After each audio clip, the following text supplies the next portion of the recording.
ऊपर वाला हाँ वही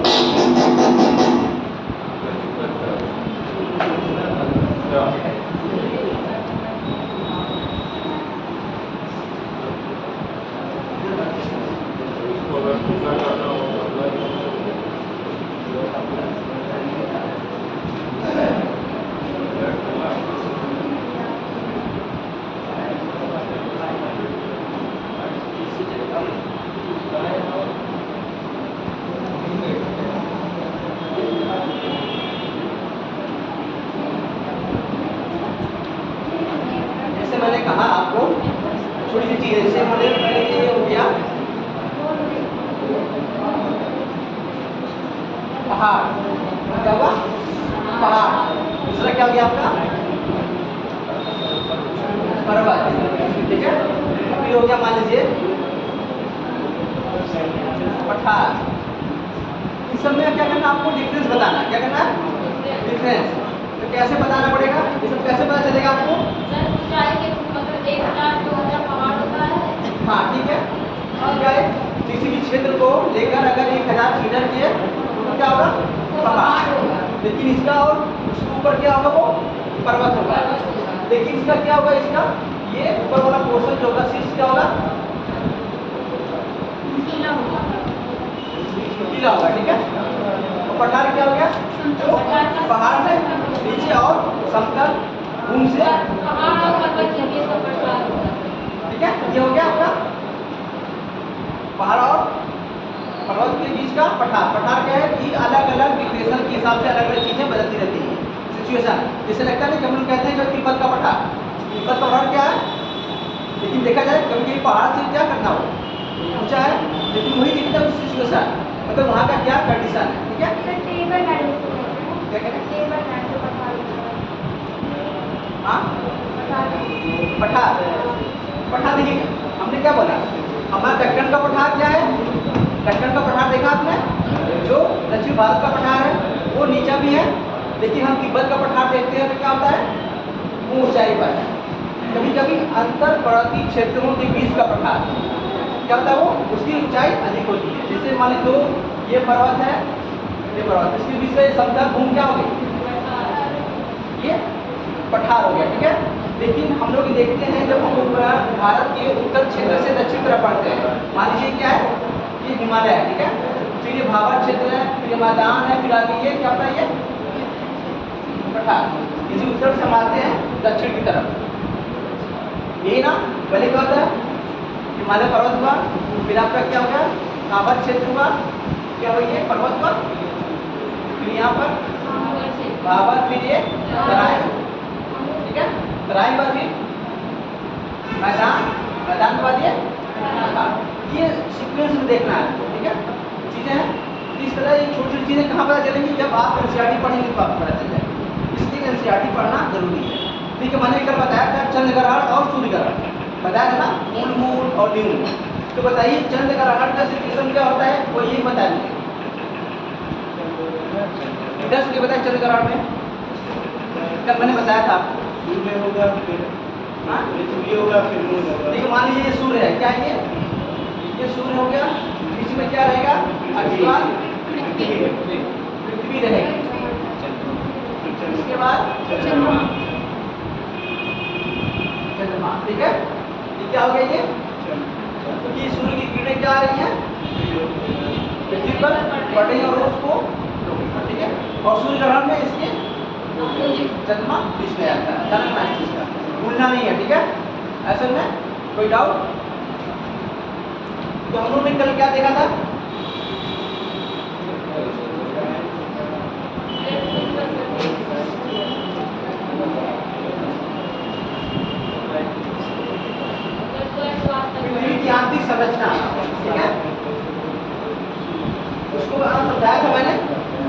दिखाना है आपको, लेकिन एक बार हम देख लेते हैं। अभी आज हम लोग चट्टानी की संरचना ही पढ़ेंगे। क्या पढ़ेंगे?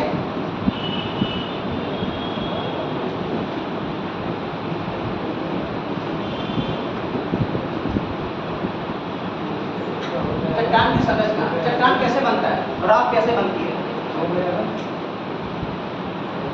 कोई मुझे बताए। थोड़ा सा आप खुद बताइए, रॉक कैसे बनती है, चट्टानें कैसे बनती है? हाँ ठीक है, ज्वालामुखी के उद्गार से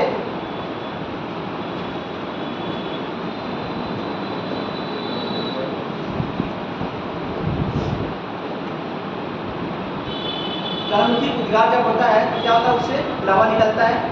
जब वो लावा सरफेस पर क्या होता है, ठंडा होता है, तो वो चट्टान का होता है। चट्टानें कितने प्रकार की होती हैं? 3 प्रकार की होती हैं। कौन कौन सी? पहला क्या होगा आपका? आग्नेय चट्टानें। इन्हें क्या कहते हैं? इन्हें प्राथमिक चट्टानें। पहला इन्हीं का निर्माण होता है, ठीक है। इन्हें क्या बोलते हैं? प्राथमिक चट्टान। दूसरा क्या होता है आपका? अवसादी, ठीक है। इन्हें हम इग्नियस रॉक कहते हैं, इन्हें हम सेडिमेंट्री रॉक कहते हैं। अगला क्या आपका? रूपांतरी।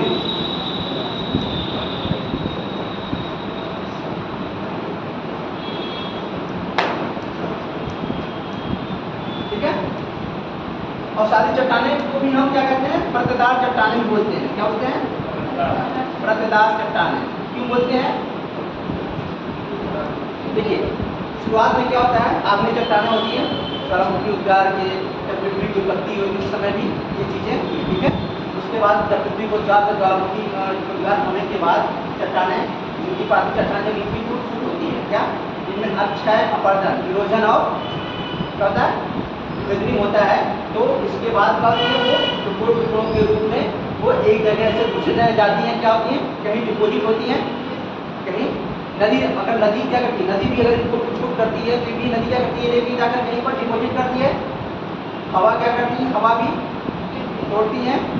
और देखा जाए वहाँ पर समुद्री क्षेत्रों में, तटीय क्षेत्रों के अलावा तटीय क्षेत्रों में जब वहाँ लहरें आती हैं तो वहाँ भी वो क्या करती हैं, टूट करके चट्टानों को तोड़ती हैं और उस मलबे को ले जाकर कहीं क्या करती हैं, डिपोजिट करती हैं। और उसमें क्या होता है, लेयर बनता है। लेयर बनता नहीं, पहले एक बार डिपोजिट किया, फिर दूसरी बार डिपोजिट किया, फिर तीसरी बार डिपोजिट किया, ठीक है। तो एक लेयर बनता जाता है, ठीक है। जब लेयर बनता है उसी को 1 परत, 2 परत, 3 परत, 4 परत ऐसा होता है ना, इन्हीं को परतदार चट्टानें भी कहते हैं, ठीक है। और वही होता है कि इसमें इन्हें जीवाश्म लगती है, हाँ बस जीवाश्म इसमें पाए जाते हैं, इसमें परतदार चट्टानों। इसीलिए अवसादी चट्टानों या परतदार चट्टानों में हमें क्या होता है, खनिज तेल और कोयला ये भी मिलते हैं। जैसे हमारे भारत में कितने प्रकार की चट्टानें हैं? 6 टाइप की हैं। इसमें आर्कियन, धारवाड़, कुडप्पा, क्या नाम पहला? भारत में चट्टानें आर्कियन, दूसरा धारवाड़, तीसरा कुडप्पा, चौथा विंध्य, 5वां गोंडवाना और 6वां टक्कर। ये 6 प्राचीन चट्टानें हमारे भारत में पाई जाती हैं, ठीक है। कौन कौन सा? आर्कियन, धारवाड़, कुडप्पा, विंध्य, गोंडवाना और टक्कर, ठीक है। ये हमारे वहाँ पाई जाती है। जब वो भारत का पढ़ा जाएगा तो उसको नियत वर्ग में उसमें देखा जाएगा, ठीक है। ये देखिए, ध्यान रखना आपको, 6 प्राचीन चट्टानें हमारे यहाँ पाई जाती है, ये रखना है। तो अवसादी में हमें कोयला और खनिज तेल, ठीक है। इसके बाद आता है जब इनका रूपांतरण होता है अवसादी चट्टानों का। कैसे रूपांतरण होता है? टेम्परेचर, प्रेशर, ताप के कारण ये क्या करती हैं और उसमें रूपांतरित हो जाती है। उनका और अलग कन्वर्ट होता है किसी और फॉर्म में, ठीक है। तो वो क्या करती हैं, रूपांतरित चट्टान। जैसे हम आग्नेय चट्टानें हैं, आग्नेय क्या करती है, कन्वर्ट होके ईस्ट में बनती है, ठीक है। आग्नेय क्या करती हैं, ईस्ट में बनती हैं। उसके बाद जैसे कि आपका बालू हुआ, चूना पत्थर किसमें होता है, संगमरमर में होता है, ठीक है।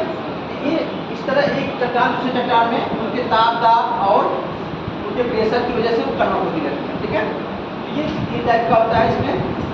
अगर इसको हम इस टाइप देखें,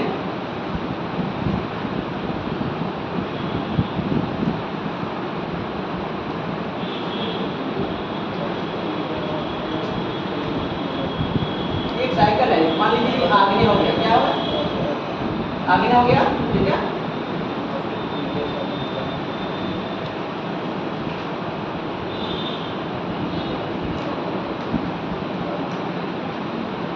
ये अवसादी हो गया। उसके बाद आपका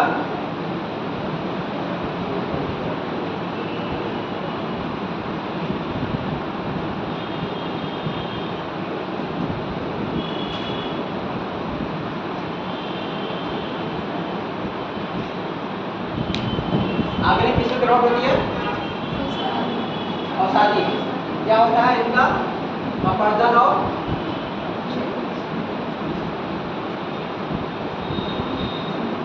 अक्षय के, ठीक है, ये हो गया। फिर ये क्या होता है, अवसादी ताप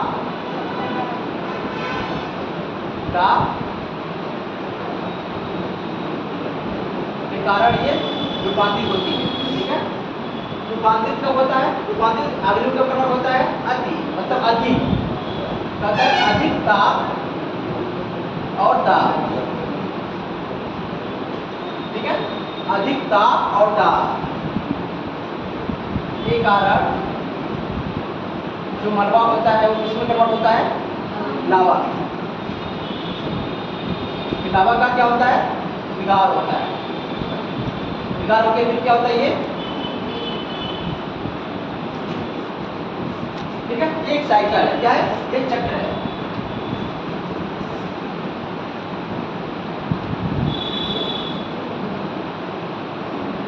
समझ में आया ये क्या था, पहले ज्वालामुखी के उद्गार के कारण आग्नेय चट्टानों का निर्माण होता है।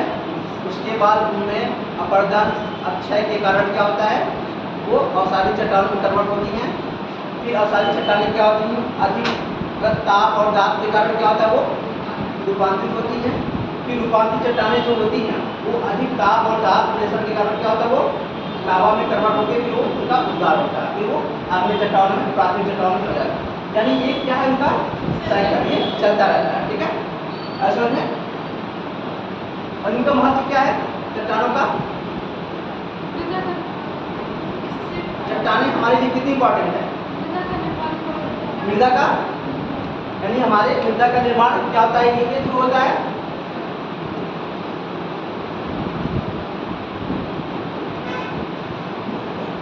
इसके बाद दूसरा ईंधन भी प्राप्त होता है, हमें खनिज मिनरल्स प्राप्त होते हैं।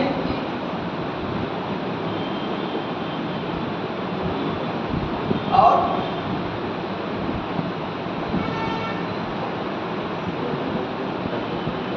मृदा से क्या होता है, मृदा से हम लोग कृषि भी करते हैं। मृदा से क्या होता है, उसके बाद मृदा से काम करके चीज़ें और बनाई जाती हैं, ठीक है। तो आप महत्व में सारी चीज़ें डालेंगे मेंस के पॉइंट ऑफ व्यू से। अगर मेंस में लिखने लिया है क्या है कि मृदा के महत्व बताइए, तो मृदा के बारे में कैसे लिखेंगे आप, मिट्टी के बारे में अगर आपसे कहा गया है मिट्टी के महत्व को आप 50 शब्दों में लिखिए, कैसे लिखेंगे, सॉइल के बारे में बढ़िया सीखेंगे। पहले बताएंगे सॉइल होती क्या है, ठीक है, उसके प्रकार बताएंगे, फिर उसका महत्व बताएंगे। जैसे एग्रीकल्चर के लिए होता है, ठीक है, अब ये से मतलब उन्होंने बनाते हैं। और क्या होता है इससे,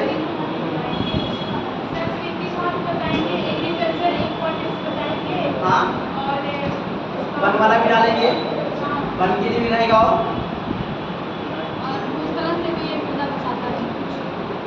हाँ वही ठीक है, डाल सकते हैं, ठीक है। तो ये चीज़ें हैं मोटी मोटा, ठीक है, ऐसा में।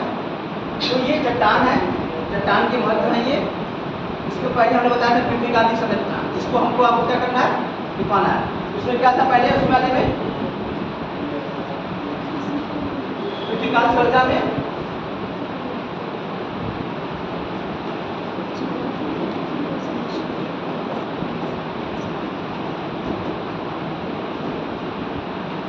तो था ये क्या था प्राकृतिक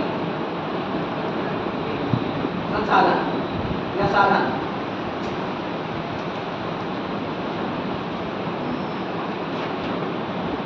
दूसरा क्या था आपका प्राकृतिक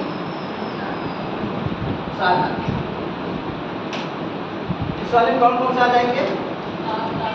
ताप आएगा, दूसरा आपका ताप, तीसरा घनत्व। इस वाले में क्या रहेगा आपका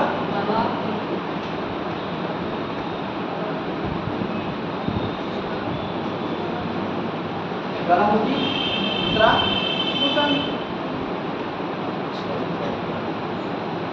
मैं बताया था कि ताप जैसे कि हर 32 मीटर पर 1 डिग्री अगर हम पृथ्वी के नीचे जाएंगे तो कितना होगा 32 मीटर कितना 1 डिग्री सेल्सियस क्या होगा टेम्परेचर बढ़ता जाता है। लेकिन ये कहाँ तक रहता है यानी क्रैश तक रहता है, कहाँ तक ठीक है। फिर नीचे इसका अलग चेंज होता है उसमें ताप के कारण। इसका मतलब ये होगा इससे देखा जाएगा तो हमारी पृथ्वी के अंदर इस तरह देखा जाए 32 मीटर पर 1 डिग्री सेल्सियस बढ़ रहा है तो नीचे तक जाते हैं तो उसका केंद्र कैसा होना चाहिए गर्म होना चाहिए, लेकिन ऐसा नहीं है ठीक है। सेम बात दाब है दूसरा, दाब के कारण भी क्या होता है किसी चीज़ पर हम प्रेशर लगाएं तो क्या होगा टेम्परेचर उसका और वो भी वहाँ के जो पदार्थ होंगे ठीक है। लेकिन वहाँ भी ऐसा घनत्व बराबर क्या होता है, घनत्व बराबर क्या होता है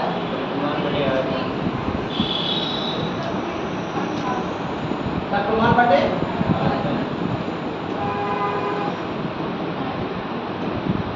ठीक है। यहाँ भी सेम वैसी कंडीशन ठीक है। इसके बाद क्या आता है ज्वालामुखी। जब ज्वालामुखी का उद्गार होता है तो क्या होता है लावा निकलता है, उससे जो भी चीज़ें निकलती हैं जितने भी निकलते हैं जब उसका वो लोग रिसर्च करते हैं या उसका अध्ययन करते हैं जिससे पता चलता है पृथ्वी के अंदर कितने कौन कौन से मिनरल्स हैं, पृथ्वी के अंदर कैसी कैसी घटनाएं घटती हैं ठीक है। भूकंप है, भूकंप की 3 तरह की होती हैं, कौन कौन सी और इनके 4 इनकी स्पीड को देखकर ही पता चलता है कि पृथ्वी के अंदर कैसी संरचना है ठीक है। कभी कभी इस तरह के पृथ्वी के अंदर क्या होती हैं चलती हैं तो उनकी स्पीड कम होती है, कभी ज़्यादा होती है। यस वाला क्या है तरल वाले में फिट हो जाती है, वो तरल वाले में नहीं चलती है क्यों। और जो जल तरंगें हैं ये क्या चलती है सरफेस में चलती है ज़्यादातर। इससे पता चलता है कि वहाँ भी घनत्व में डिफरेंस है ठीक है। पृथ्वी के घनत्व में अंदर सारा घनत्व एक बराबर नहीं है यानी उसमें भी डिफरेंस है ठीक है। तो ये चीज़ें हैं पृथ्वी की। बाकी इसके बाद जो होता है मैंने बताया था आपको 3 सिद्धांत बताए थे, कौन कौन से आपके ये एडवर्ड स्वेस के अनुसार जिन्होंने रासायनिक संगठन के आधार बनाए 3 तरह की लेयर बताया था उन्होंने, कौन कौन सा लेयर सियार, सीमा और ठीक है। सियार मतलब जिसमें सिलिका और एल्यूमिनियम, सीमा सिलिका और मैग्नीशियम, ठीक है ठीक है। एडवर्ड स्वेस के अनुसार था। इसके बाद था हमारा भूकंप की तरंगों के आधार पर, उसमें भी 3 लेयर थे, कौन कौन से लेयर था उसमें लिथोस्फीयर, पैरास्फीयर और बायोस्फीयर ठीक है। ये 3 आते। इसके बाद आपका आता है अभिनव मत यानी यह सिद्धांत जो आया था। इस सिद्धांत के बाद एक सिद्धांत है उसमें क्या था 3 सिद्धांत क्रस्ट, मेंटल और कोर ठीक है। मैंने बताया था क्रस्ट, मेंटल, कोर इनके upper crust, lower crust, upper mantle, lower mantle, upper core और लोअर इनको डिवाइड करने वाली ये होता है ना, जैसे कि कोई भी क्षेत्र होता है उसका संक्रमण एरिया होता है ना। संक्रमण समझ में आ रहा है आप लोगों को क्या होता है बताइए सर जिसमें दोनों क्षेत्र हाँ दोनों के थोड़ा बहुत लक्षण उसमें आते हैं ठीक है। वो एरिया होता है उसी को अलग करता है मैंने बताया था आपको क्रस्ट वाला अपर क्रस्ट और लोअर क्रस्ट को कौन से एरिया में करता है? बोन रॉड करता है। उसके बाद क्रस्ट और मेंटल को कौन करता है? मुंह असंबद्धता। फिर आप अपर मेंटल और लोअर मेंटल तो कौन करता है? ठीक है। इसके बाद आपका मेंटल और कोर और अपर कोर लोअर कोर। ठीक है। ये चीजें आपको जुबान पे याद दिलानी चाहिए। मतलब ये मतलब क्या करना है? याद होना चाहिए, मतलब ये भूलना ही नहीं चाहिए। बाकी अंदर की चीजें हम आपको दिखा देंगे। बाकी ये चीजें जो होता है ना, एक होता है ना खाता का याद करना कि हम अगर कुछ लिखना चाहें तो कैसे लिखेंगे। पहले हमें उसका ओवरऑल खाता होना चाहिए हमारे पास। तो इस तरह आप करेंगे तो बेहतर तरीके से हो जाएगा। ठीक है। जैसे मैंने चट्टान बताया, पहले चट्टान के बारे में बताएंगे हम लोग। वो सभी पदार्थ चट्टाने हैं, ठीक है, जिसमें धातु नहीं। सीधी सी बात है, चाहे वो मुलायम हो या कठोर। इसके बाद हम आएंगे चट्टान के टाइप बताएंगे। ये टाइप होते हैं आग्नेय और अवसादी और रूपांतरीय। ठीक है। बताएंगे मुझे बताएं इसमें इनका महत्व बताते हुए आराम से निकल जाएंगे। इस तरह आप करेंगे तो कभी भी भूलेगी नहीं कोई चीज़। ठीक है। स्टेप बाय स्टेप करते चलेंगे। ठीक है। चलिए पृथ्वी की आंतरिक संरचना के बारे में लिखिए।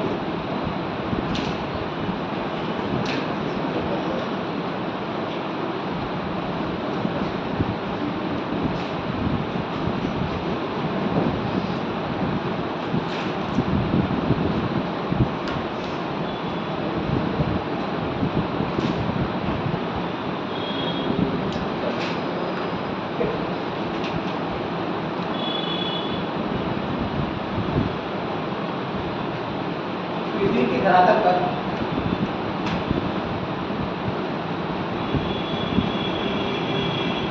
पृथ्वी के धरातल पर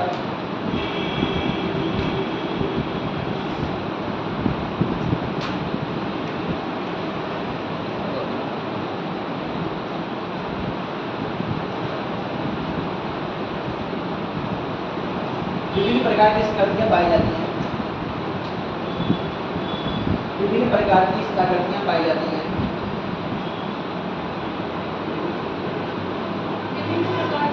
स्थलाकृतियां, विभिन्न प्रकार की स्थलाकृतियां पाई जाती हैं। स्थलाकृतियां मतलब टोपोग्राफी। ठीक है।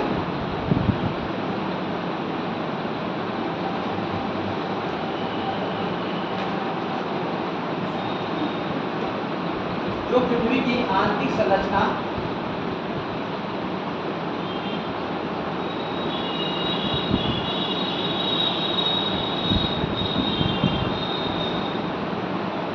परिणाम होती है, जो पृथ्वी की आंतरिक संरचना का परिणाम होती है।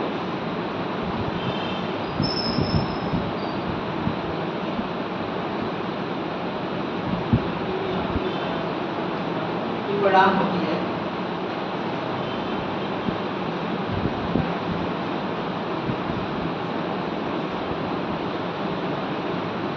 पृथ्वी की आंतरिक संरचना कैसी है? पृथ्वी की आंतरिक संरचना कैसी है?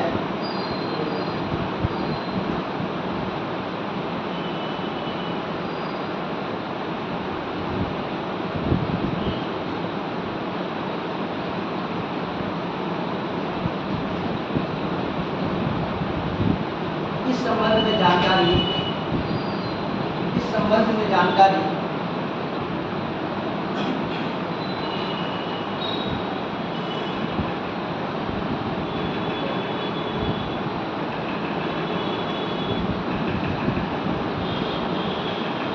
निम्न साधनों द्वारा प्राप्त किया जा सकता है। निम्न साधनों द्वारा प्राप्त किया जा सकता है।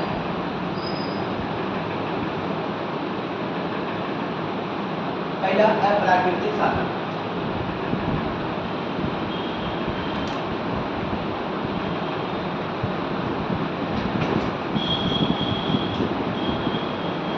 इसमें घनत्व डालिएगा पहले नंबर। अब प्राकृतिक साधन में घनत्व या ताप को डाल दीजिए, घनत्व डाल दीजिए। घनत्व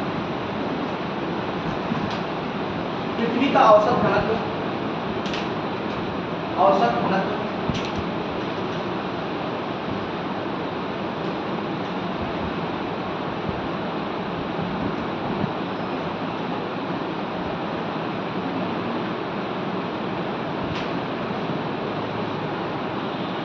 0.5 यानी 5.5 ग्राम 5.5 ग्राम प्रति घन सेंटीमीटर है।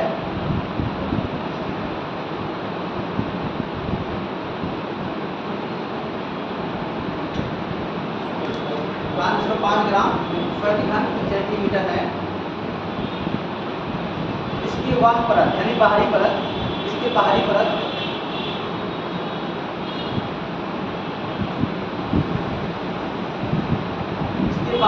का घनत्व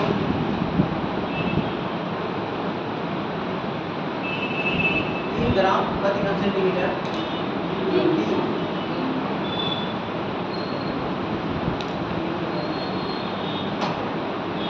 और मध्य परत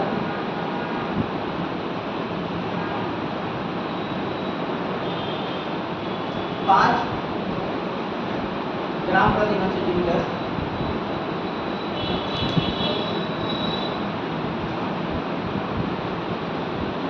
और इसके आंतरिक भाग का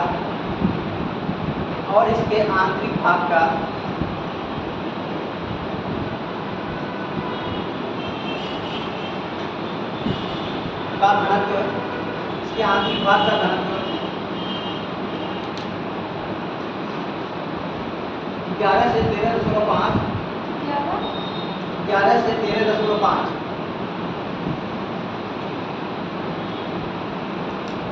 ग्राम प्रति घन सेंटीमीटर है।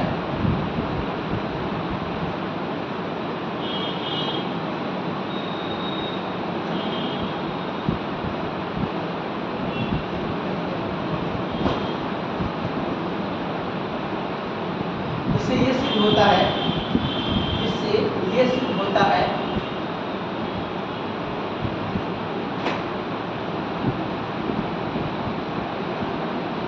संगठन के आधार पर,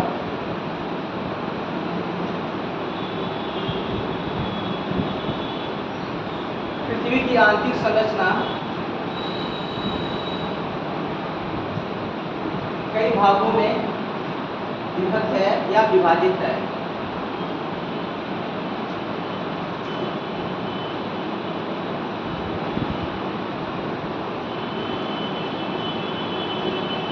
फिर दूसरा दाब या दबाव। दाब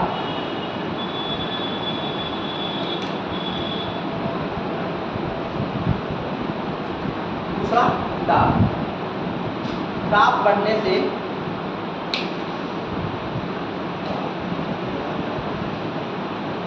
घनत्व बढ़ता है। दाब बढ़ने से घनत्व बढ़ता है।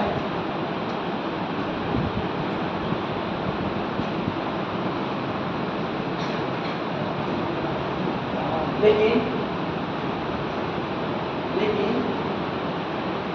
प्रयोग से ये साबित हुआ है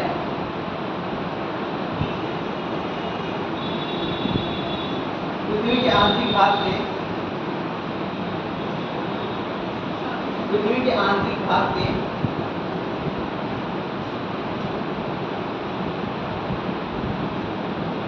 दाबांतर यानी दाब में जो अंतर है,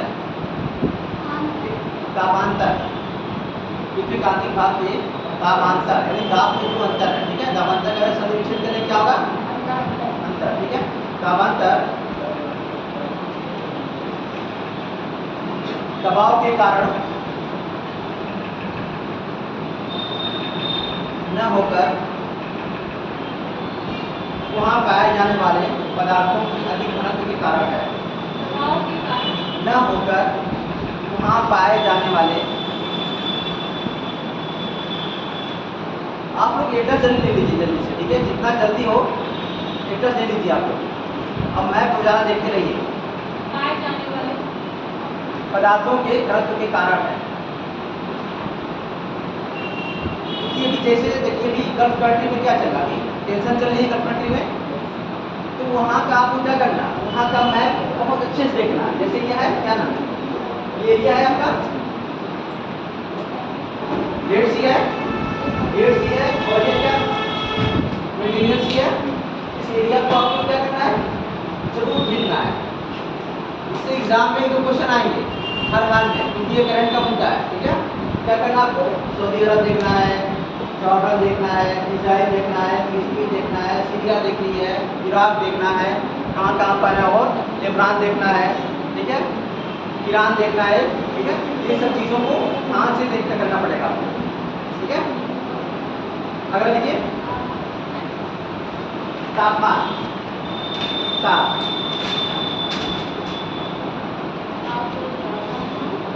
ताप ताप तापमान।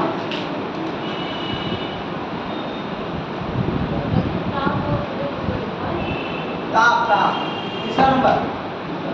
दो हो गया दाब और घनत्व हो गया, अब तीसरा नंबर ताप।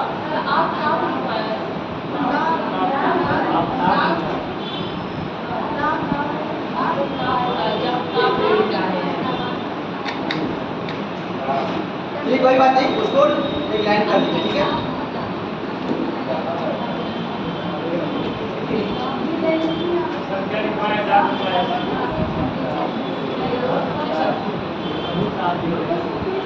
टेम्परेचर लिखिए, ताप।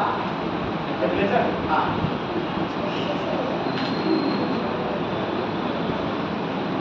कहाँ है आपको दिमाग, कहाँ है? चलिए, हाँ, इसके पहले आपको लिखाया था क्या? टेम्परेचर निकालें। ठीक है, कहाँ है? चलिए ठीक है। पृथ्वी की गहराई में प्रवेश करने पर, पृथ्वी की गहराई में प्रवेश करने पर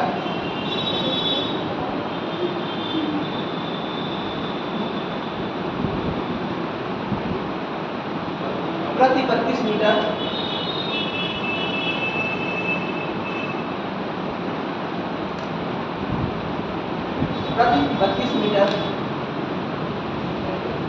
यानी हर 32 मीटर पर। ठीक है, ध्यान रखना, प्रति 32 मीटर मतलब क्या होता है? हर 32 मीटर पर। ठीक है, 1 डिग्री सेल्सियस, 1 डिग्री सेल्सियस तापमान की वृद्धि होती है।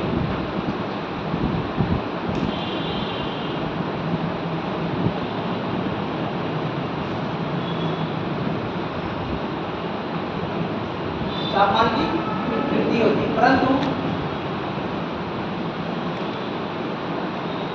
इसके बाद तापमान में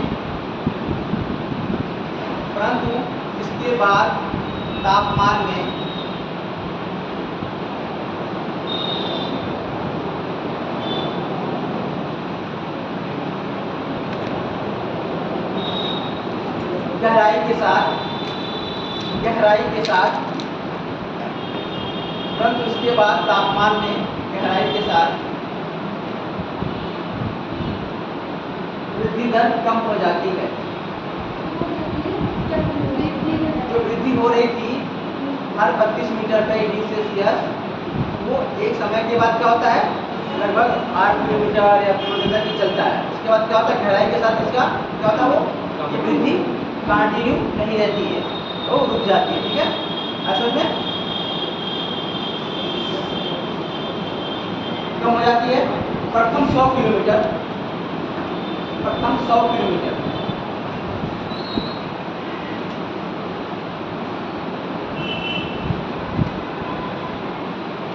की गहराई, प्रथम 100 किलोमीटर की गहराई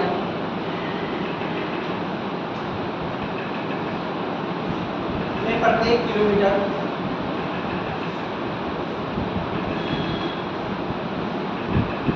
प्रत्येक किलोमीटर पर 12 डिग्री सेल्सियस की वृद्धि होती है।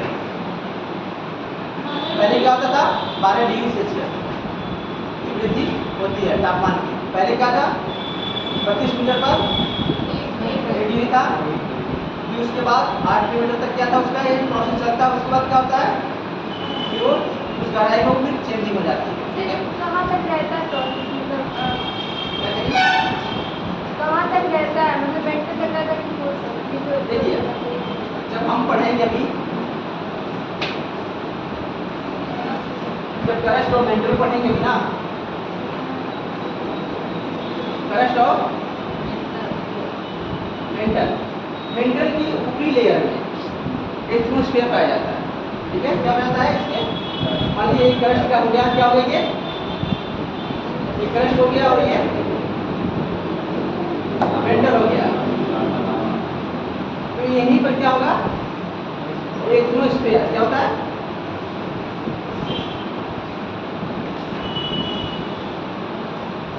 एक लेयर पाई जाती है एथमोस्फेयर, जो क्या होता है ये प्लाज्मा की कंडीशन होती है, जिस पर क्या होता है ये क्रस्ट क्या होता है? तैरता रहता है, उसी पर वो चलता रहता है। जब टेक्टोनिक या प्लेट टेक्टोनिक थ्योरी पढ़ा जाएगा, जो प्लेटें होती हैं वो क्या होती हैं? इसी पर। अब हमने कहा था एडवर्ड स्विस के अनुसार क्या होता है? सियार और सीमा। तो क्या होता है? सियार क्या करता है? सीमा पर तैर रहा है। ठीक है, वो एथमोस्फीयर है जहाँ से भी लावा का क्या होता है? उद्भव होता है। ठीक है, उद्गार होता है। वो क्या होता है? वो एक जेली के फॉर्म में क्या है, जो मतलब एक तरह के फॉर्म है, मतलब जो पानी की तरफ नहीं है। ठीक है, ध्यान रखना इसका एथमोस्फीयर, वहाँ से चीज चलती है। समझ में आया? नहीं आया? सर हम पूछ रहे थे कहाँ तक जो ताप होता है जो 1 सेंटीमीटर तक मतलब 1 डिग्री सेल्सियस तो बढ़ता है, कहाँ तक बढ़ता है? ये 8 किलोमीटर तक जो 32 वाला था, 32 डिग्री सेल्सियस, जो 32 डिग्री मीटर पर 32 मीटर पर 1 डिग्री सेल्सियस पे बढ़ रहा है, वो 8 किलोमीटर तक। कहाँ तक? 8 किलोमीटर तक। उसके बाद फिर क्या होता है? वो कुछ गहराई के बाद वो 100 किलोमीटर तक क्या करता है? 12 डिग्री सेल्सियस ये चलता रहता है। ठीक है, और वो लास्ट में एटमॉस्फेयर तक वो जहाँ से उद्गार होता है वो एटमॉस्फेयर है। और कुछ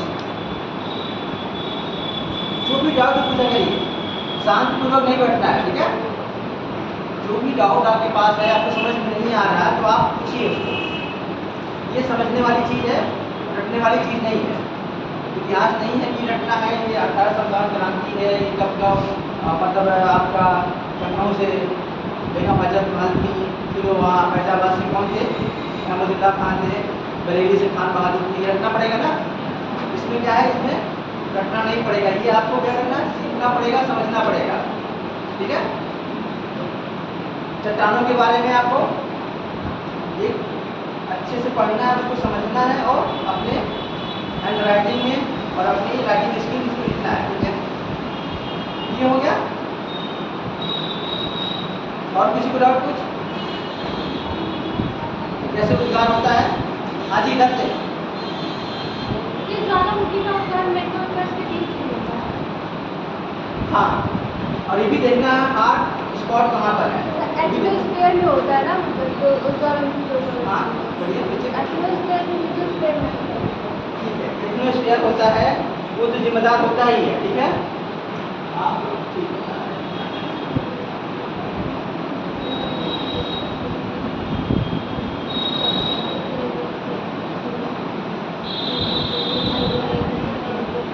देखिए, दो प्लेटें होती हैं, 3 टाइप के सब प्लेट को ये मान लीजिए ये कोई प्लेट है ये। ठीक है, ये कोई प्लेट है, 2 प्लेट है मान लीजिए है। तो क्या करेंगी? इस प्लेट का मोशन क्या हो सकता है? इस तरीके से हो सकता या तो ये इधर की दोनों इधर की आमने सामने आएंगी, या तो ये दोनों दूर जाएंगी। ठीक है, या तो बिग मोशन हुआ, नहीं समझ में आया?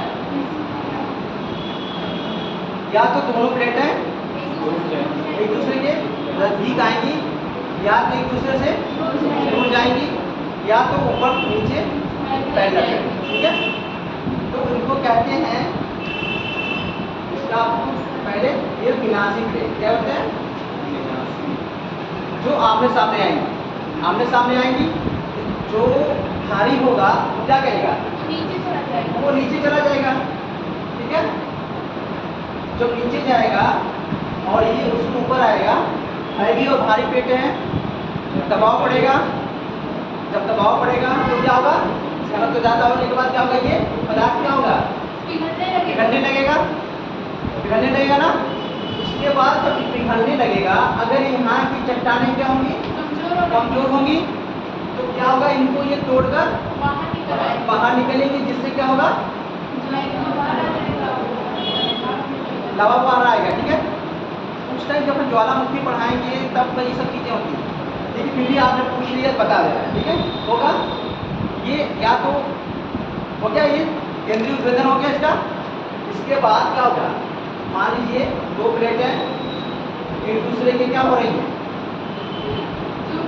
दूर जा रही हैं, एक दूसरे क्या हो रही है, दूर जा रही है। तो कभी कभी ऐसा होता है दूर जाने से जो इसमें स्टेप है और जो संभली तरह के चलती हैं, तो क्या हम इससे लावा बाहर निकलने लगता है, ठीक है। इन्हें क्या कहते हैं हम लोग, दरारी उद्भेदन कहते हैं, यानी दरारी उद्भेदन धीरे धीरे और ये शांत होता पता नहीं चलता है, ठीक है। जैसे हमारे यहाँ का ढक्कन का पठार, ढक्कन का पठार क्या था, वो दरारी उद्भेदन था। क्या था पहले, जो अफ्रीका महाद्वीप है ये सब क्या थे, सब मिले हुए थे इसमें। बाद में जब वो कहते हैं ना पेंजिया और जब सब एक मिले तो क्या कहते हैं, पैंथोनासा, पेंजिया, सागा पैंथोनासा था। उसके बाद जो पेंजिया था वो धीरे धीरे कैम्ब्रिफेरस युग में क्या हुआ, टूटा। टूटने के बाद जब ये बाहर निकला इससे, तो यहाँ पर क्या हुआ, दरारी उद्भेदन हुआ, जिससे हमारे यहाँ लावा ढक्कन के पठार का निर्माण हुआ, ठीक है। ये चीज़ है ऐसे वो बहुत लंबा चला जाएगा, तो हम लोग टॉपिक से क्या करेंगे, हाँ सब चलेगा, वो सब पढ़ाया जाएगा वो डिटेल में, ठीक है। आने वाले समय डिटेल में उसका भी एक टॉपिक है वो धीरे चल रहा है, तो वो जब आएगा तो उसको बताया जाएगा, नहीं तो फिर हम लोग भटक जाएंगे फिर उधर चले जाएंगे। तो एक सीक्वेंस में चल रहे हैं, तो जो समझना है ठीक है बता दिए, थोड़ा सा करके बता दिए, ठीक है। अब समझ में आ गया ना कैसे होता है ये, हाँ जी समझ में आया।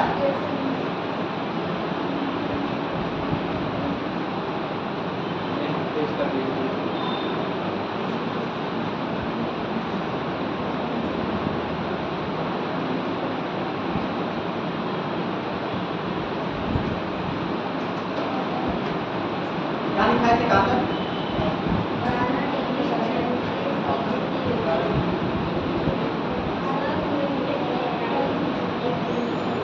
ठीक है। उसके बाद ये 300 किलोमीटर की गहराई तक, उसके बाद ये 300 किलोमीटर की गहराई तक,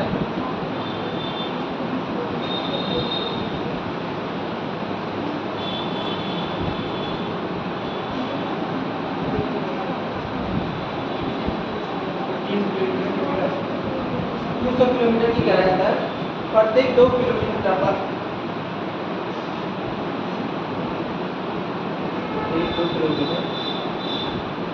प्रत्येक किलोमीटर पर 2 डिग्री सेल्सियस, प्रत्येक किलोमीटर पर, प्रत्येक किलोमीटर पर 2 डिग्री सेल्सियस टेम्परेचर की वृद्धि होती है, 2 डिग्री सेल्सियस टेम्परेचर की वृद्धि होती है।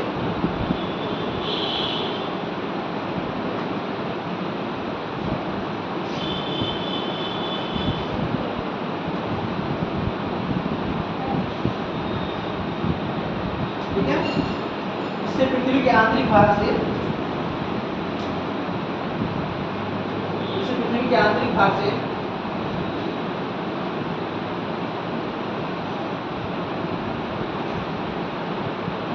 उष्मा का प्रवाह, उष्मा का प्रवाह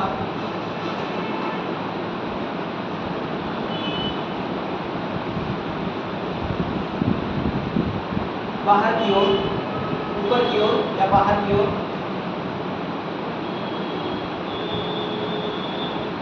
तापी संवहन तरंगों के रूप में होता है, तापी संवहन तरंगों के रूप में होता है। संवहन तरंग क्या होता है,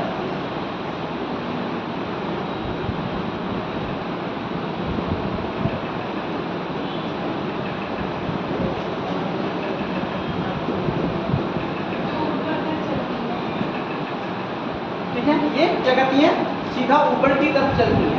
जैसे कोई भी चीज हुआ, मान लीजिए यहाँ पर, जैसे ये क्या है हमारे भूमध्यरेखीय क्षेत्र में, भूमध्यरेखीय क्षेत्र में क्या होता है, वर्षा कितनी प्रकार की होती है, 3 प्रकार की होती है। कौन कौन, संवहनी वर्षा और चक्रवाती वर्षा और पर्वतीय वर्षा, ठीक है। तो संवहनी वर्षा कहाँ होती है? ये भूमध्यरेखीय क्षेत्रों में होती है।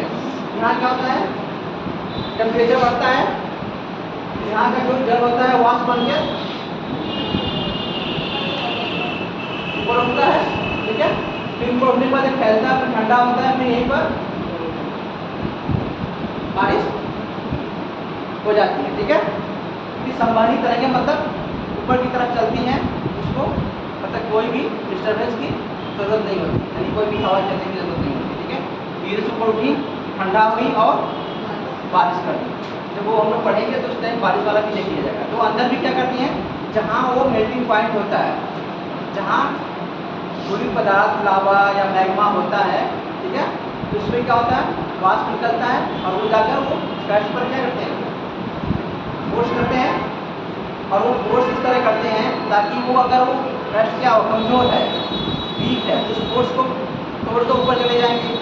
अगर कमजोर नहीं है तो हल्का फुल्का उसको हिलाएंगे, जिससे हमें क्या आएगा, भूकंप आता है, ठीक है। और यही जिम्मेदार होती है इसको, प्लेट को इधर उधर चलाने में। मान लीजिए ये प्लेट हो गई,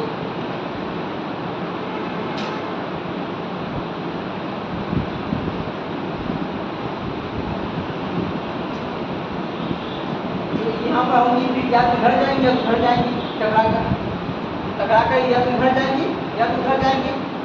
जिस तरफ जाएंगे उस तरफ उसको कुछ तरह ही चलते चलेगा, ठीक है।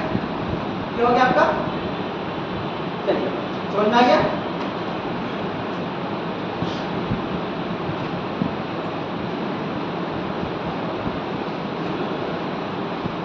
अगला देखिए, प्राकृतिक साधन में ज्वालामुखी उद्गार।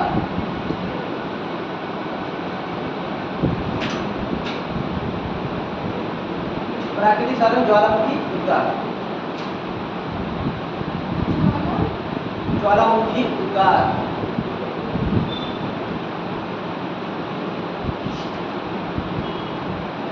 अच्छा, मैग्मा और लावा में क्या डिफरेंस है? लावा मतलब जो अंदर रहता है, जो मतलब लावा कहते हैं जो बाहर आ जाता है, बराबर का नहीं सर, मैग्मा कहते हैं। सर उल्टा हो गया सर, जब अंदर क्या कर दिया रहेगा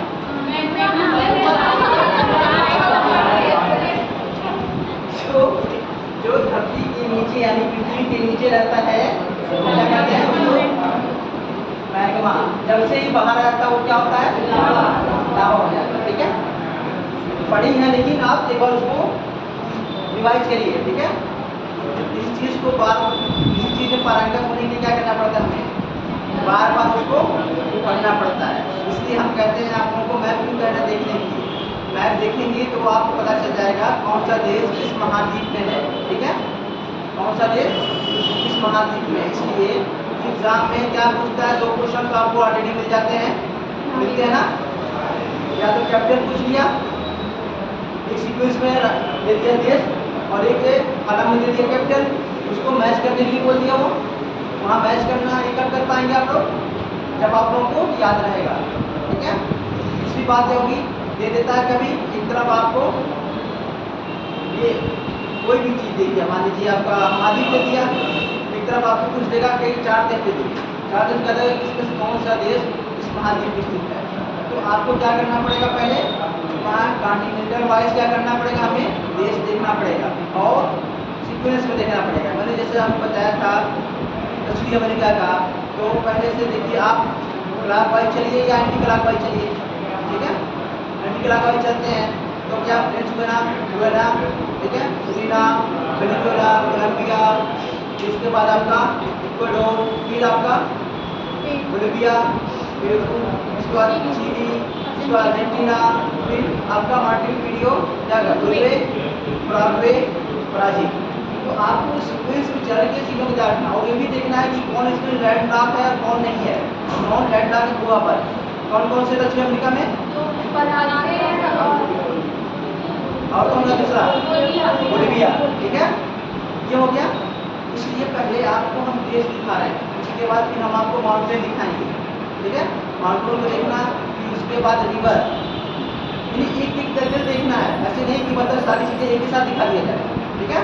पहले आपको देश देख लीजिए, देश कहाँ कहाँ है, उसके बाद माउंटेन देखेंगे, फिर फिर उसके बाद हम लोग रिवर देखेंगे, फिर झील देखेंगे, उसके बाद हम लोग डैम देखेंगे। ठीक है, इस तरह चल देंगे धीरे धीरे, सब चीज़ें आपको पता चलेगा कि आप सब कुछ कर लिया, सब पता होगा। पेशेंस का सब चीज़ें करेंगे। ठीक है, चलिए। ज्वालामुखी उद्गार का तरल मैग्मा, ज्वालामुखी उद्गार का तरल मैग्मा पृथ्वी के अंदर, ज्वालामुखी उद्गार का तरल मैग्मा पृथ्वी के अंदर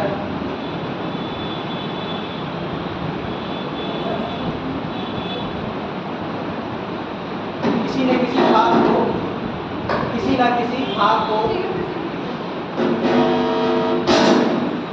क्या ज्वालामुखी उद्गार का तरल मैग्मा पृथ्वी के अंदर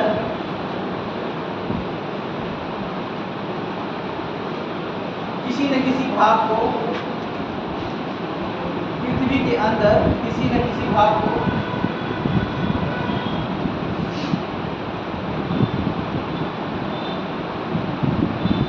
तरल अवस्था में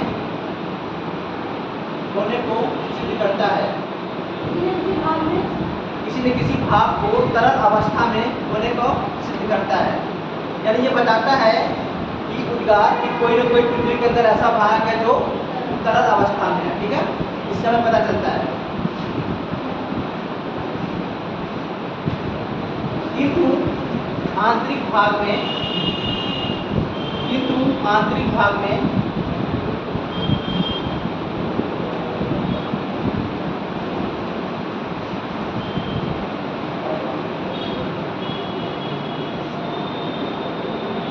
अत्यधिक दबाव के कारण, अत्यधिक दबाव के कारण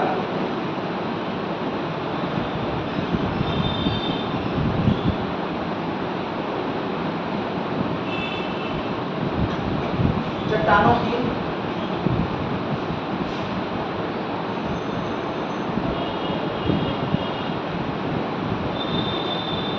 पिघली अवस्था में, पिघली अवस्था में, पिघली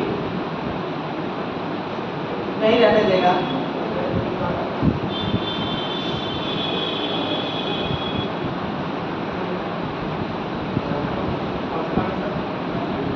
नहीं रहने देता है।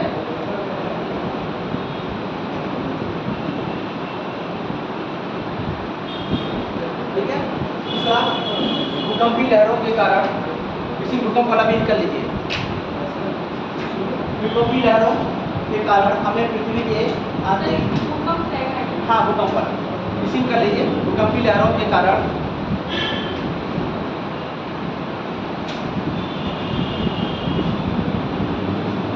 हमारी पृथ्वी की आंतरिक भाग में,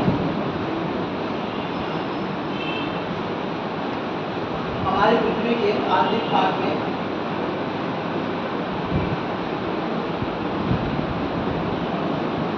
विभिन्न घनत्व होने का प्रमाण देता है, विभिन्न घनत्व होने का प्रमाण देता है।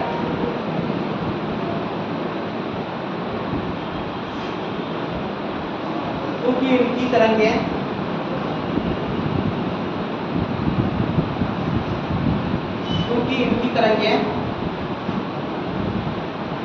पृथ्वी के किसी भाग में, इनकी तरंगें पृथ्वी के किसी भाग में अधिक तेज गति से गमन करती हैं तथा किसी भाग में धीमी गति से गमन करती हैं।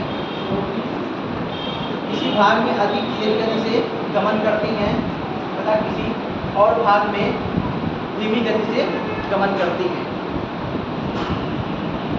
जैसे कहा जाए आप लोगों से,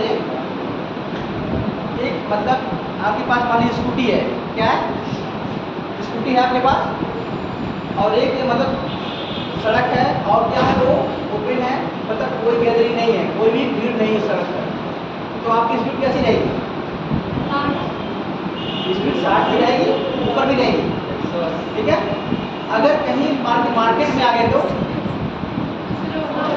स्पीड क्या होगी आपकी? यानी डेंसिटी आ गया ना, जहाँ डेंसिटी कम है वहाँ पर आपकी स्पीड ज़्यादा हो गई, बढ़ गई, जहाँ डेंसिटी ज़्यादा हो गई वहाँ आपकी स्पीड। तो ये तरंगों भी इस तरह करती है। ठीक है, जहाँ उनकी डेंसिटी कम होती वहाँ पर उसकी स्पीड बढ़ जा रही है, जहाँ पर ज़्यादा हो रही है वहाँ पर कम होती है। ठीक है, ये तो आपने जीवन में बता लिया करें सब चीज़ों। कोई भी एग्जाम्पल देने के लिए थोड़ा सा रख लिया करें। ठीक है, ऐसे लिखिए ना आप लोग, ऐसे लिखने के लिए भी आप लोग अपने अपने से लिखना पड़ता है। ठीक है, बना ये हो गया।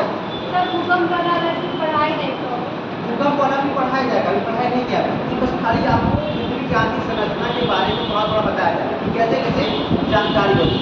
आपको ज्वालामुखी पढ़ाई जाएगी, वॉल्केनो भी पढ़ाई जाएगी, भूकंप भी अर्थक्वेक भी पढ़ाया जाएगा। ठीक है, उनके टाइप भी बताया जाएंगे, उनका रीजन भी बताया जाएगा, क्लियर की परिप्रेक्ष्य बताया जाएगा, वर्ड की परिप्रेक्ष्य बताया जाएगा। ठीक है, कहाँ कहाँ आता है सब बताया जाएगा। थोड़ा पेशेंस रखिए और पढ़ते रहिए, आप किताबों के साथ दोस्ती करिए। ठीक है, इसके बाद हम लोग क्या करेंगे, फिर हमने बताया था एडवर्स यूएस वाला क्या था,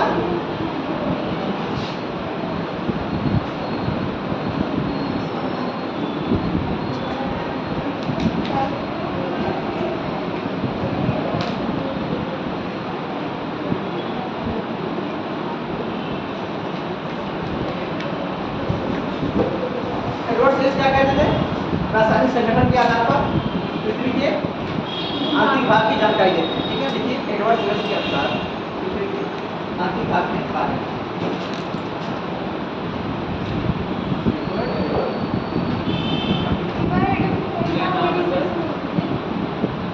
एडवर्ड यूएस के अनुसार रासायनिक संगठन के आधार पर एडवर्ड यूएस लिखते हैं।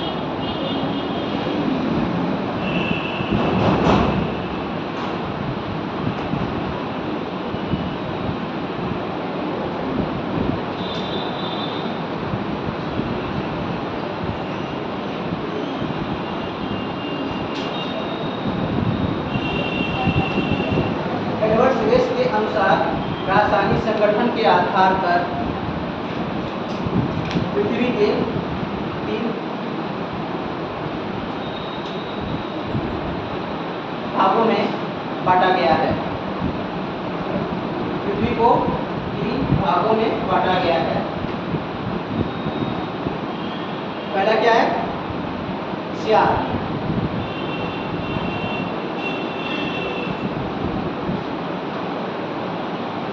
पहला कैसा? सियार,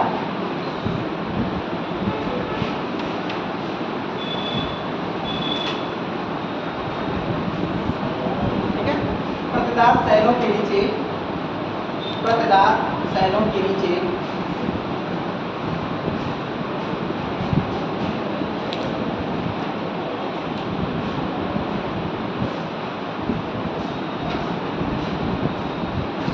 सियाल की एक परत पाई जाती है, सियाल की एक परत पाई जाती है।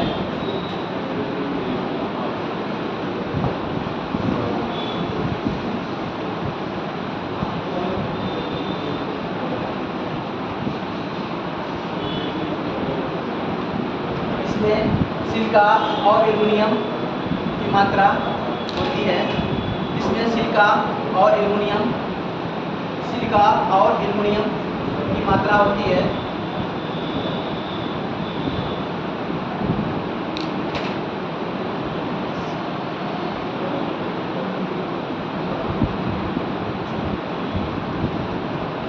और इसकी रचना ग्रेनाइट चट्टानों से हुई है।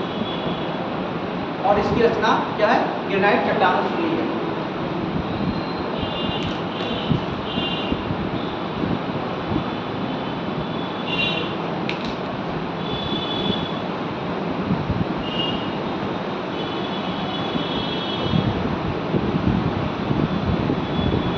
दूसरा सीमा,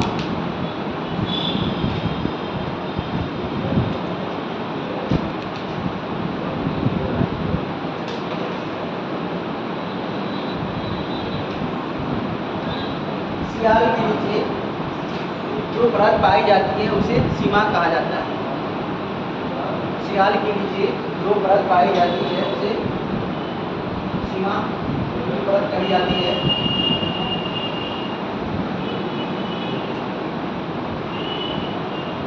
इसमें सिलिका और किसकी मात्रा होती है, मैग्नीशियम की मात्रा होती है।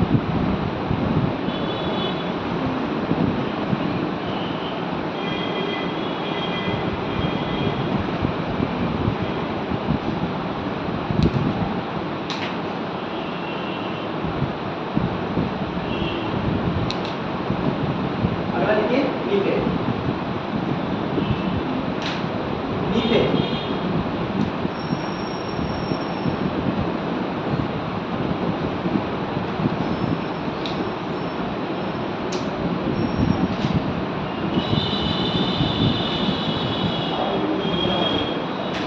सीमा परत के नीचे एवं पृथ्वी की तीसरी परत, सीमा परत के नीचे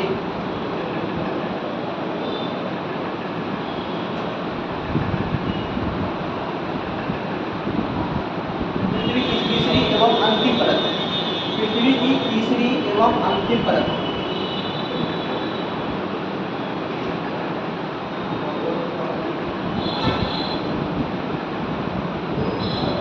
नीफे की होती है।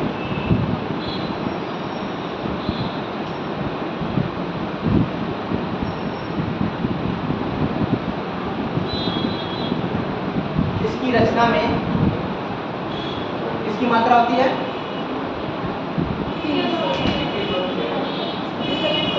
निकिल और फेरस की होती है। इसकी रचना में निकिल और फेरस की मात्रा होती है।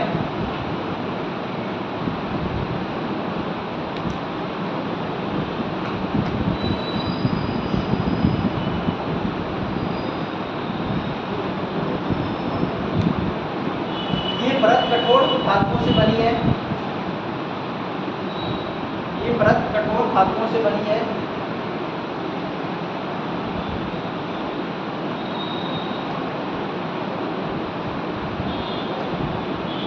इसका घनत्व अधिक होता है।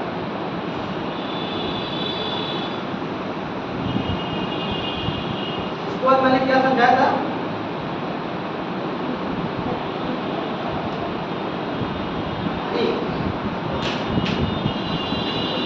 क्या बताया था मैंने?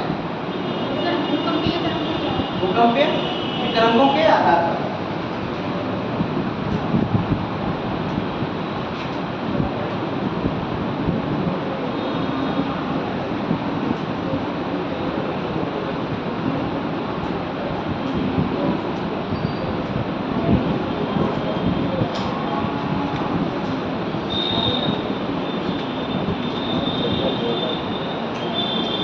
पहला क्या था? लिथोस्फीयर, ठीक है?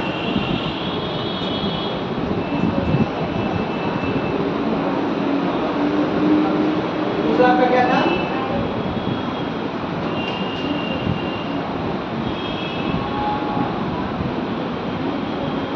दूसरा आपका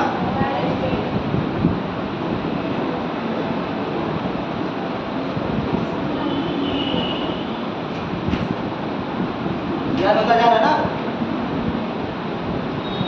हर चीजें याद होती जा रही हैं धीरे धीरे करके, और साथ में मैथ भी करते रहिए, ठीक है? क्योंकि देखिए ज्योग्राफी की क्वेश्चन अगर मतलब 24 आ रहे हैं, कितने 24 क्वेश्चन आ रहे हैं, तो आपको कितने क्वेश्चन आएंगे मैथ से? 12 क्वेश्चन तो आपको मैथ से ही आएंगे। इसलिए मैथ को देखना बहुत जरूरी है। इसलिए जब भी टाइम मिले आपको पढ़ने का मन नहीं कर रहा है तो क्या करना है? आपको एक उठा के बैठ जाना है, कोई एक कॉन्टिनेंट को खा लेना है। जैसे आपको कहते हैं मलेशिया खा लीजिए, आपको कहते हैं कि आपको अफ्रीका महाद्वीप खा लीजिए, या इंडिया ही खा लीजिए, इंडिया में कोई स्टेट खा लीजिए। कितने स्टेट है? श्योर? वॉल्यूमिटी कितनी है? चलिए अच्छी बात। नीचे लिथोस्फीयर लिखिए। भूकंपीय तरंगों के आधार पर लिथोस्फीयर। इसकी गहराई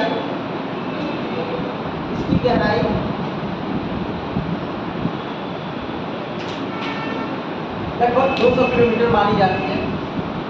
लगभग 200 किलोमीटर मानी जाती है।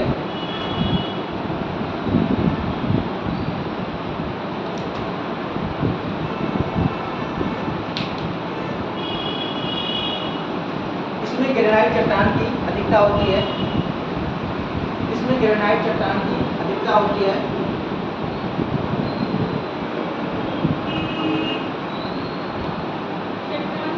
अधिकता मतलब बहुलता ज़्यादा होती है।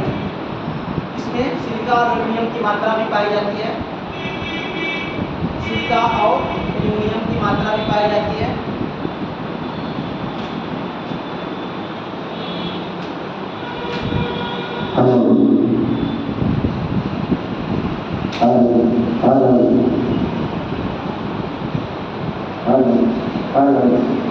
ये भूपर्पटी यानी क्रस्ट, ये भूपर्पटी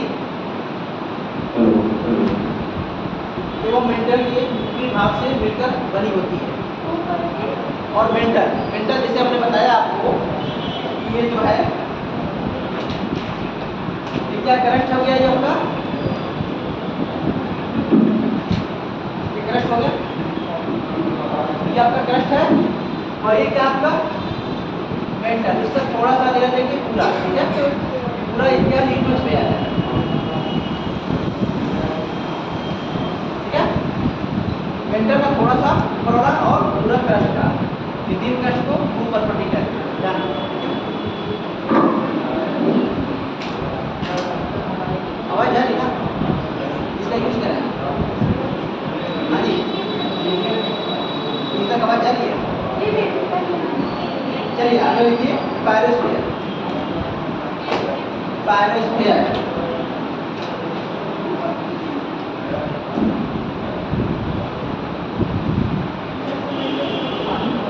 इसे मिश्रित मंडल भी कहते हैं।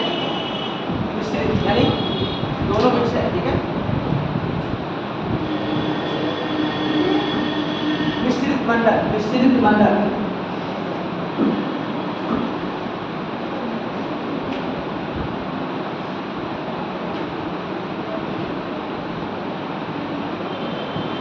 इसकी गहराई 100 से लगभग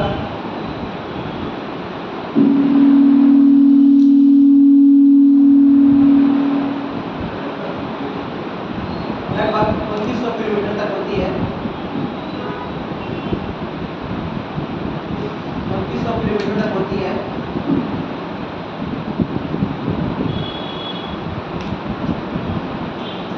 ये बेसाल ये चट्टानों से निर्मित होती है। बेसाल बेसाल अभी सब पता चलेगा जब हम आपको चट्टान के बारे में बेसाल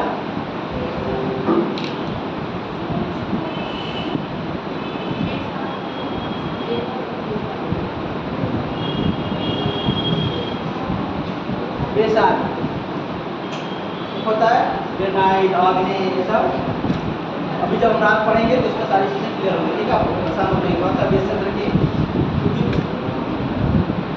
पान के शुद्ध के गाड़ी कैसा है उसका अच्छा है, ठीक है।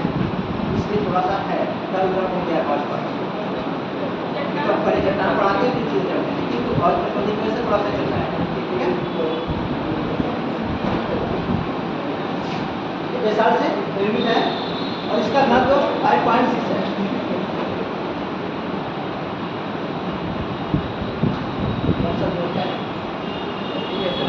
वैसे सही है, ऐसा सही है।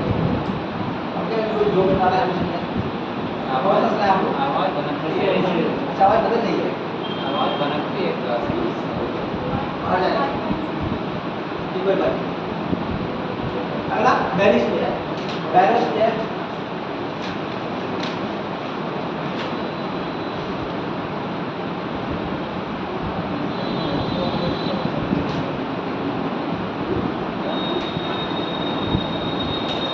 इसकी गहराई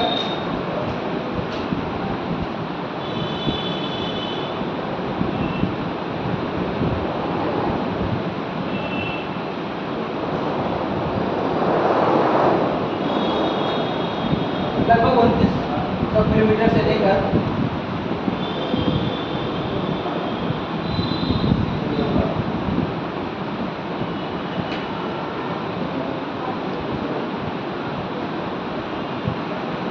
केंद्र तक है।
तीसरा क्या कहते हैं? कौन सा था? रेपिडी था।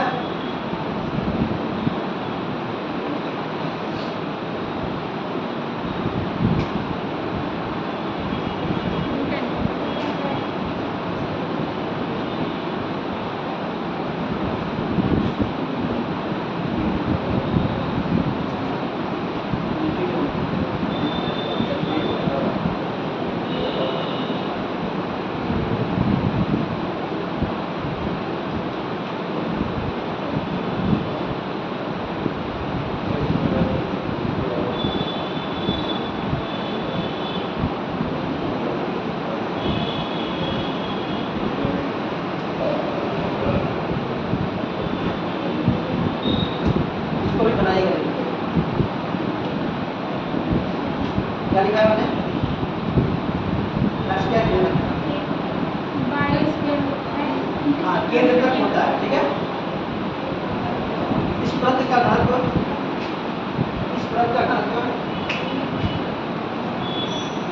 लगभग 11 है।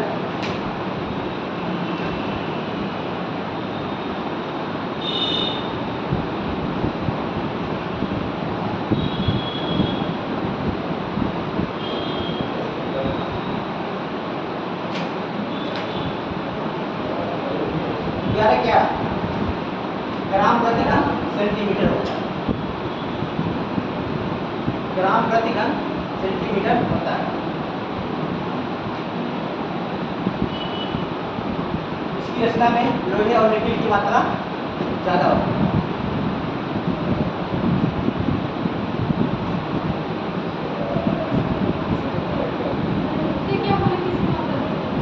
लोहा और निकेल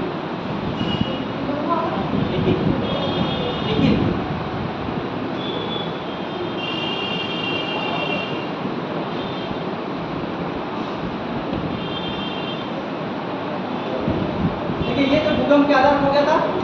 पहला एडवर्ड सिलस के अनुसार 3 कौन थे? सियाल, सीमा, सीपे। और भूकंप की तरंगों के आधार पर आपके क्या हो गए? रिफ्लेक्टर, पैरास्फीयर और पेरिस्फीयर। उसके बाद हम जो नया सिद्धांत आया है अभिनव मत के अनुसार, उसमें हम देखेंगे क्या है? क्रस्ट, मेंटल और कोर। इनको हमने डिवाइड किया है और जो सीक्वेंस में है ये भी ध्यान में रखना है। ये पूछा जाता है एग्जाम में, ठीक है। पूछता है कभी मेंटल और कोर को अलग करने वाली कौन सी रेखा है? तो कौन सी रेखा है वो? मेंटल और कोर कौन सी अलग कर रही है?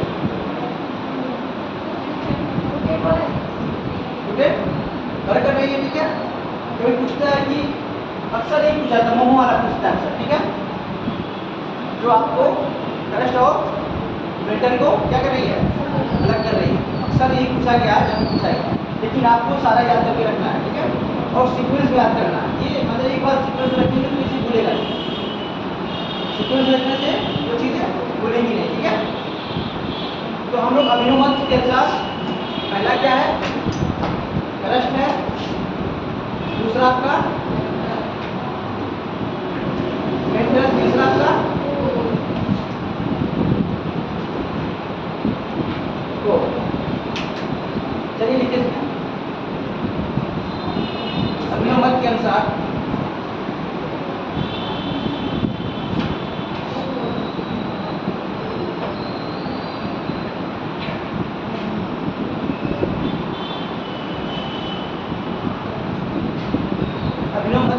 पृथ्वी के 3 भागों में बांटा गया है, क्रस्ट, मेंटल और कोर।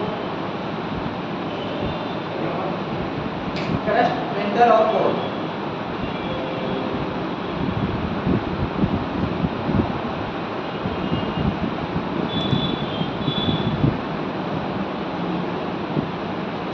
पहला क्रस्ट लिखिए। इसको हिंदी में क्या कहते हैं? क्रस्ट को भूप परपटी।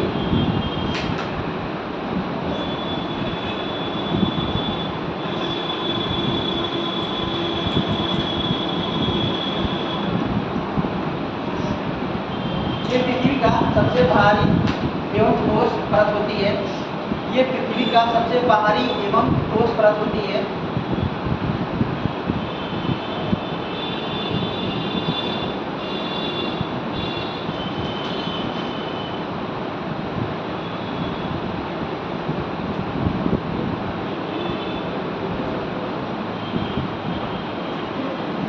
इसकी मोटाई महासागरों के नीचे, इसकी मोटाई महासागरों के नीचे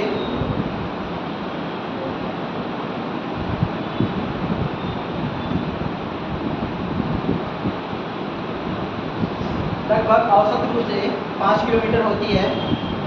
लगभग औसत रूप से 5 किलोमीटर होती है। लगभग औसत रूप से 5 किलोमीटर होती है। जबकि महाद्वीप के नीचे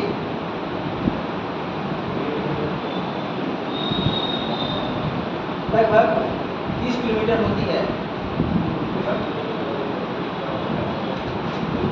सर मान लीजिए 30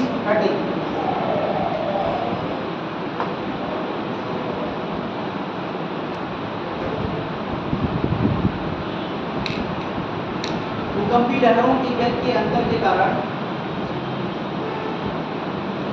भूकंपी लहरों की गति के अंतर के कारण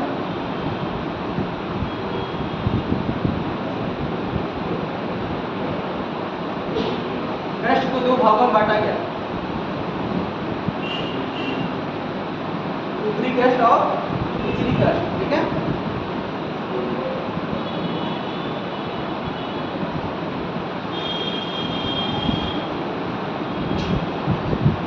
इन्हें किसके द्वारा अलग किया जाता है? कोनराड। इन्हें कोनराड के द्वारा अलग किया जाता है। यानी एक दूसरे को कौन अलग करती है?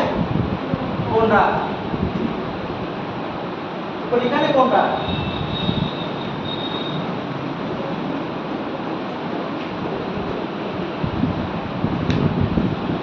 ठीक है।